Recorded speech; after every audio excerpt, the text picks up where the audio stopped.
그런 거 아닌 것 같아요.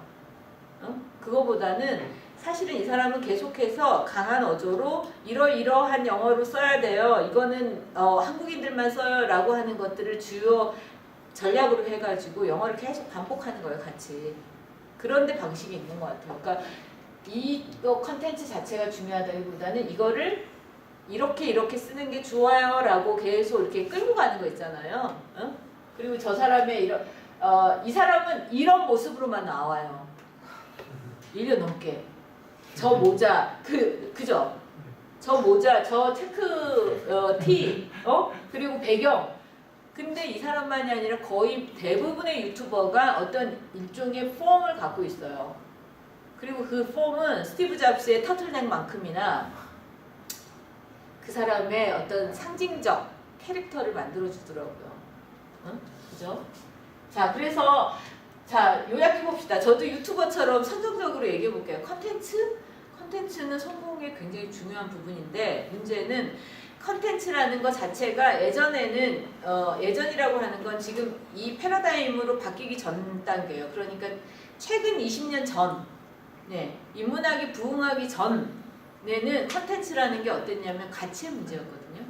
퀄리티, 컨텐츠가 좋아야 돼 라고 할 때 그건 가치의 문제였어요. 그러나 지금은 제4차 산업혁명과 더불어서는 일종의 포스트 프로덕션이 중요한 부분인 것 같아요.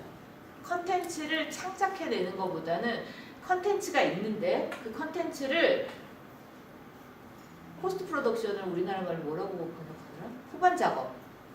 후반 작업을 어떻게 하느냐의 문제가 됐어요. 그러니까 이때 여러분이 꼭 알았으면 좋겠는 개념어는 포스트 프로덕션이고 후반 작업인데 이 후반 작업이 여러분 집중적으로 되는 곳이 어디냐면 유튜브예요. 작업이 되는 곳이 아니라 후반 작업을 해서 노출되는 곳. 이게 유튜브예요. 예를 들면 여보세요. 이 영상의 대부분은요. 사실 이 사람이 찍거나 이 사람이 소위 만들거나 어디 가서 취재한 게 아니에요. 인터넷 검색을 하면 무수하게 나오는 심지어 유튜브에서 건져낸 영상들을 짧게 쪼개가지고 비디오 편집한 거예요. 그리고 그걸 올렸어. 이 사람이 과연 우주의 어떤 탐사 역사를 아주 정밀하게 잘 알까요? 제 생각에 그렇지 않아요. 우리만 해요. 우리만 한데 그거를 포스트 프로덕션을 잘하거나 아주 집에서 스튜디오에서 열심히 하니까 이런 게 나오는 거예요. 이게 이제 우리 시대의 컨텐츠라는 것. 그 부분을 하나 얘기하고 싶고 이로 가면 이제 재밌는 얘기가 나와요. 여러분 청담치유 언니 아세요? 난 알아요. 우연히 알았어요. 이것도 유튜브의 생태계예요. 알려고 한 게 아니에요. 여러분 보세요. 요렇게 이게 지금 딱 제가 제 지메일로 로그인 해놓은 상태에서 과거에 봤던 유튜브가 아니라 뭔가를 봤었을 거예요. 분명히 패션 쪽을 봤거나 아니면 또 무슨 모르겠어. 보그를 봤을까? 모르겠는데 어쨌든 간에 저한테 추천해놓은 컨텐츠를 그냥 캡처한 거예요. 이거나 이거.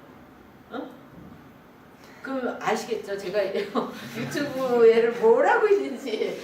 근데 재밌는 건 직접적으로 제가 찾아본 게 아니라는 거예요. 이건 다 레코멘드 된 거예요. 추천된 거예요. 근데 어쨌든 간에 이런 식으로 자꾸 몰랐던, 관심도 없었던 것들이 틱하고 그냥 제 생각엔 이래. 빅데이터가 이렇게 이제 자동적으로 이렇게 계속 자료를 모으잖아요. 내가 무엇을 주로 클릭하는지, 어떤 주제로 검색을 하는지 같은 게 계속 축적이 되면서 여러분 그것도 아세요? 모르죠? 모르실 것 같아요. 제가 예를 들면 이 학교 여기 이 강의실에서 지메일로 로그인을 하잖아요.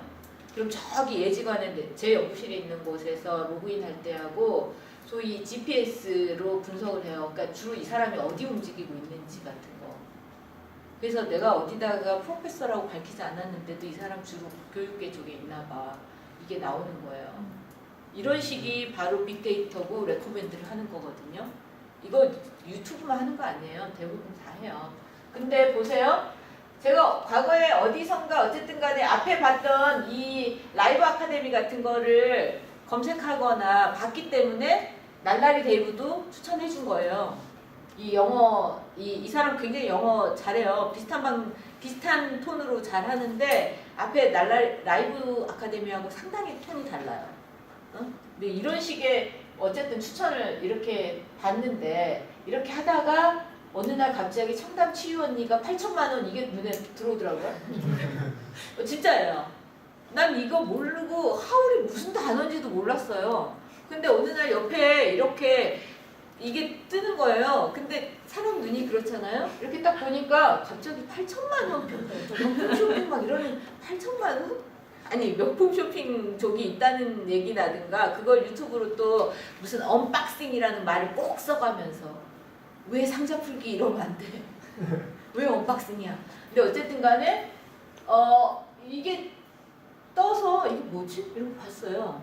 클릭은 안 했어요. 처음엔 너무 거부감이 들어가지고 왜 이런 거 있잖아. 아니 내가 이거를 클릭할 것 같아? 뭐 이런 기분이 들어서 클릭을 안 했어요. 안 했다가 어느 시점에서 했어요. 봤어요. 봤는데 보는데 너무 답답해서 사실은 못 보겠더라고. 너무 답답했어. 근데 이 사람 누군지 정체 아직도 모르겠어요. 근데 뭐 인터넷 옷 장사를 하신다나 어쨌든 근데 어쨌든 실제로 8천만 원 쇼핑을 해가지고 그걸 4편에 나눠가지고 이거 업로드를 했어요. 그리고 보아하니 스튜디오가 있어요. 그러니까 자기가 앞에 이 사람이나 이 사람처럼 자기 집에서 이렇게 스크린 깔고요. 아니면 심지어 어떤 사람은 하얀 도화지를 붙이기도 하더라고요. 유튜브 창업 막 이러면서 나온 가이드 보니까 도화지를 붙이거나 그리고 뭐 이케아에서 테이블 사가지고 막 카메라 어떻게 하고 막 이런 거 나오던데 이 사람은 이 청담치유 언니는 적어도 제가 보기에는 회사거나 스튜디오야. 그래서 스튜디오가 있고요. 그 다음에 촬영자가 있어요. 프레임을 보면 알잖아요. 촬영자가 있어. 그리고 이렇게 세팅이 돼 있고 이날 진짜로 이 구찌들 쇼핑백들을 쫙 옆에 다 깔아놓고 신발 이렇게 들어놓고 백 들고 이 자기가 이 구찌에서 산 주로 말투는 딱 그래요. 너무 예쁘지 않아요? 이런 얘기. 내용이 컨텐츠라고 할 만한 게 너무 예쁘다.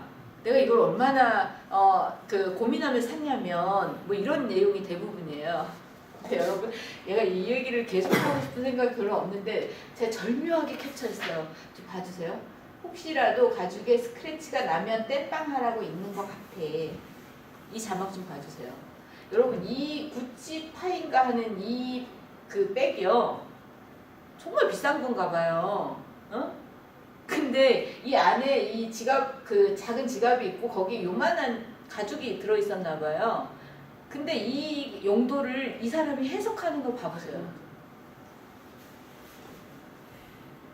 만약에 제가 저 가방을 사고 저 작은 조각을 찾아냈잖아요. 가죽 조각을. 그럼 이 가죽의 소위 속성이라든가 정체를 증명하는 걸로 넣어놨어 라고 해석했을 것 같아. 근데 8천만 원 쇼핑을 할 수 있는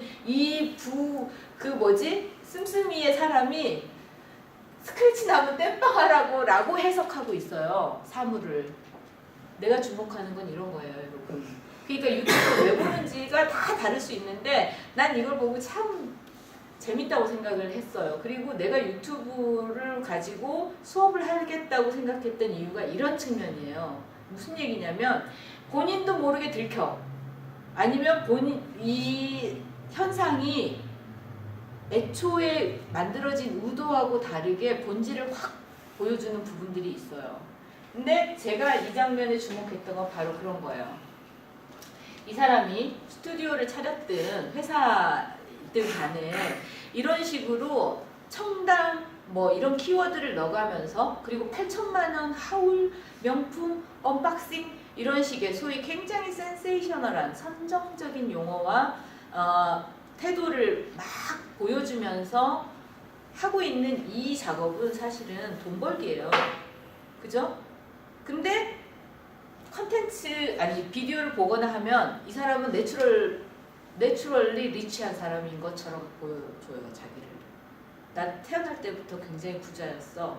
그리고 이거를 소비하는 건 이런 물건들을 소비하는 건 굉장히 한국 사회에서 엘리트 계층의 특별한 어떤 가치를 소비하는 사람들이야라고 자기를 프로모션해요.